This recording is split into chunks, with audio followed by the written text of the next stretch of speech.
Iran Israel యుద్ధం ఏదో రాబోతోందన్నది మనం కొన్ని రోజుల నుంచి చెప్పుకుంటా ఉన్నాం. అలాగే యుద్ధం ప్రారంభమైన తర్వాత పొద్దున ఏం జరుగుతున్నది కూడా మనం మాట్లాడుకుంటాం. ఇందులో కీలకం వల్ల యుద్ధం ఆపేది ఎవరు? విధ్వంసం చేశాక ఇజ్రాయెల్ తనంతట తను ఆపేయడం, ఇరాన్ కూడా ప్రతీకారంగా కొన్ని దాడులు చేసి ఆపేయడం.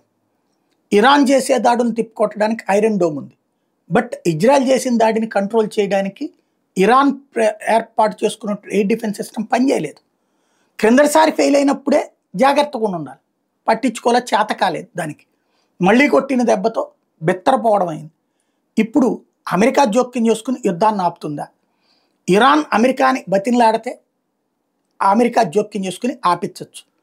అలా కాకుండా ఇజ్రాయెల్ ఇక మేము అనుకున్న లక్ష్యాలు ధ్వంసం చేసేసామనుకు దానంతట అది ఆపేస్తే క్రిందటిసారికి మళ్ళీ ఇజ్రాయెల్లో ఏ జనము లేని చోట 2 మిస్సైల్స్ వేసేసి మేము యుద్ధంలో గెలిచేసామని మన పాకిస్తాన్ సంబరం చేసుకున్నట్టు, క్రిందటిసారి ఇరాన్ కూడా సంబరం చేసుకుని డ్రామాలు ఆడినట్టు అట్లా ఆడేసి ముగింపు పలకాలి.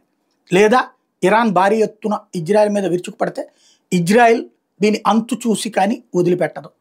కాబట్టి ఏం జరుగుతుందో చూడాలి.